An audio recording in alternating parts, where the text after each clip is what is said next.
Now, and this is a section that I had the most problems with. I haven't had one since I've been using sauce and since I've been growing my beard back. Make sure that I'm using beard formulated shampoo and conditioner. I've been sticking it to my routine, and I have not been chopping up under here. That's what was my area of concern, and the most where people get ingrowns is under your neck, on your neck area and on your chin. See, instead of cutting mine right here and right here, I brought it all the way down here and let that grow out. And after it grew out, the more it grew out, the less it itched. That's the beauty of growing a beard. Now, if you have really curly hair, and like I told you, it has a tendency to curl up and go back into your skin, especially after you cut it. After you cut it, the sharpness of the razor will leave it a very, very, very fine, sharp tip. And that sharp tip will curl up on some coarse hair and will hurt when it grows back under. That's why you itching, that's why all of that. So let's figure out what ingrown hairs are and how to get rid of them and how to prevent them. Okay, ingrown hairs, they look like raised, itchy spots on your skin. You may more likely to get ingrown hairs if you have coarse or curly hair, especially in black men, and other men get ingrown hairs. And yes, ingrown hairs can be painful, and you can see pulse spots coming out of them, but you're most likely to get ingrown hairs where you shave at. So that's why I encourage you guys not to get it cut up under your neck right here, because that's where your hair is more coarse at. That's where your hair is more curly at.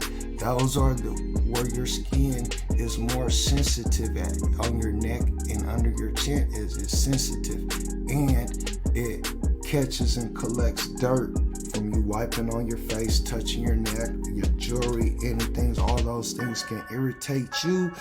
So like I said, the best to follow that beard grooming routine of cleaning your face and washing your face. And once you do that with shampoo and everything, that will alleviate a lot of the problems. You need to use an exfoliation scrub to help release trapped hairs. The trapped hairs, they get stuck under dry skin. What you do is you want to get you some exfoliating products. They have exfoliating brushes too, soft exfoliating brushes that help as well. Okay, and you do not want to scratch, pick, or squeeze ingrowns, as this can damage your skin and lead to infection. Now, I put that up there. I should put that up in bold, because I'm one of those guys that was scratching the hell up out of his beard. I couldn't help it, walking around scratching, then you picking at it. Like, come on now. I was picking at it and squeezing at them and getting tweezers and going all in my face, leaving holes and patches and just blood and disgusting and pulse, and just making it all worse. I had no idea what to do with my beard. If you have ingrown hairs, I pray for you. Don't get to be squeezing and picking all on your bumps and stuff like that. And like I said, you don't want to shave too close. All that was happening to me because I'm up here trying to be the freshest dude in the world. I'm the cleanest line up on my face, and then I'm putting all these products and harsh products and stuff on my face, and I'm wondering why it's not working. I'm wondering why everything is not working. But now that I have this beard grooming routine, and I wash and I clean and thoroughly clean with beard shampoo, beard conditioner, and I'm adding beard oil on it to go in between my hairs, and tea tree oils and the coconut oils and the jojoba oils, all that is all in my beard, and the shea butter is on my skin and in my beard and my hair, and all that's working good. All that's working like the fertilizer and your cleaning agents and stuff like that, and that's getting your garden up. This is like a garden. Your facial hair is like a garden. It's just like the hair on your head. Like I keep telling you, the environment is the most important thing. Keep your beard washed and clean with beard shampoo and conditioner. Keep the beard and skin underneath moisturized and shaved properly with clean tools. Yes, clean razors. You get a new razor, don't just go get a razor and use the same razor that you used last time. Take that razor off, wrap it up in a piece of paper and stuff, dispose of it. You know, get rid of those old razors. Use an old razor. And then if you're using clippers, make sure that you have some disinfectant spray. You know what I'm saying? They call it cool care.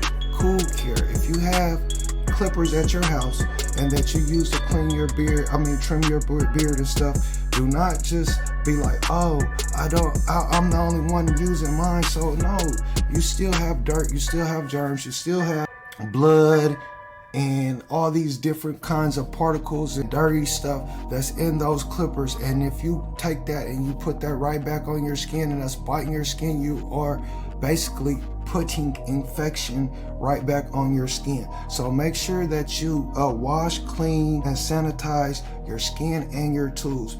After you shave, make sure that you're using a hot towel. Make sure you washing, cleaning, and using a hot towel. You know, most of these ingrowns will go away without you using tweezers. You see these bad cases, this is how mine used to look. You see that little thing right there? I used to grab that, get the straight squeezing.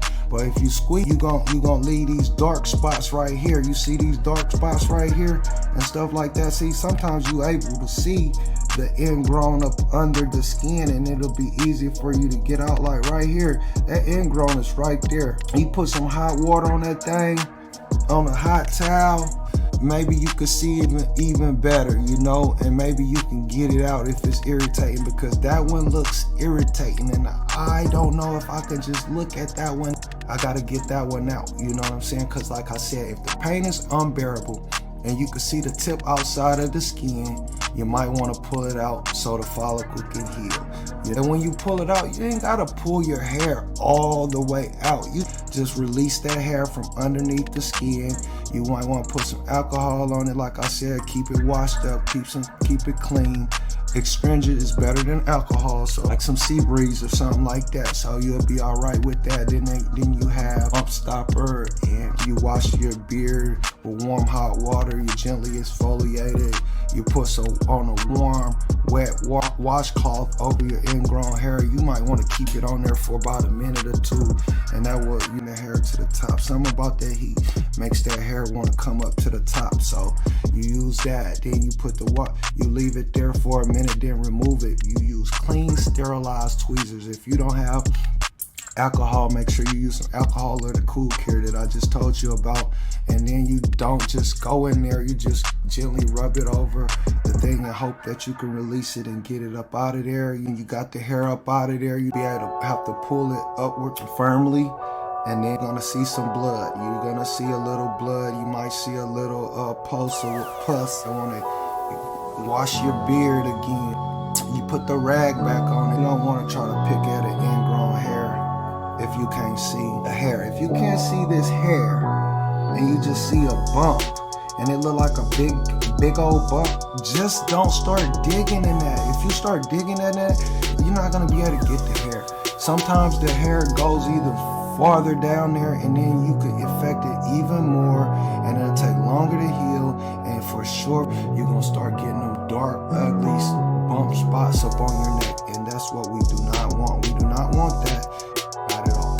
So I know ingrown hairs is something that we gotta work on. Boom, boom, boom, boom. We gonna knock them out, and just sometimes when you cut your hair and it start curling up and going up under the skin, that's why you cut your hair down there. When you cut your hair under your chin, next time you don't want to like ball it.